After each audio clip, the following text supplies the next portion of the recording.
different style of how to cooking pork adobo.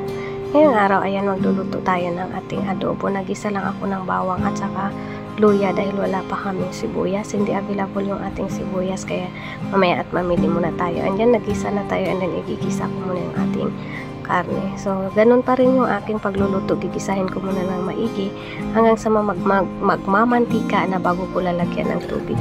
Ay, naglagay nga tayo ng black pepper whole at saka bay leaves, and naglagay na tayo ng mga sauce or soy sauce, toyo. Yun yung ating ginamit. And then, hindi natin naglagay ng asin dyan dahil nga adobo yung ating gagawin, and naglagay tayo ng seasoning. Nakadepende na sa inyo kung anong timpla nyo sa inyong adobo. And then, naglagay ako ng konting asukal and then suka. Ayan, naglagay tayo ng vinegar. Then, naglagay na tayo ng tubig. Ayan yung aking ginamit. Yun, ang tawag dyan ay ubi halaya. Yan yung kinaiba ng aking adobo ngayon kasi hinaluan ko ng ubi halaya kasi nasasayang yung ubi na yan, hindi nagagamit. So, nag-invento ako ng luto for today's video. Ayan, nilagay ko na yung ating ubi. I-slicein muna natin. Pero mabilis lang palang iluto ang ubi na yan. Madali siyang lumambot. Nung nilagay ko ay hindi pa umabot ng 20 minutes or 15 minutes. Ay luto na siya. Ayan, nilagay ko na lahat. Hinalo ko na, and luto na lahat yung ating niluluto.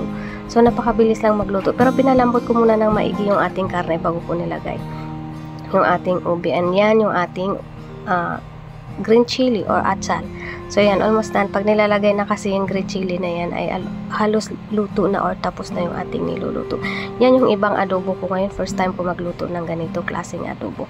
So yan, thank you for watching. Ingat kayo palagi. Sana nakapulot kayo ng aral sa ating munting sharing for today. Ingat and God bless.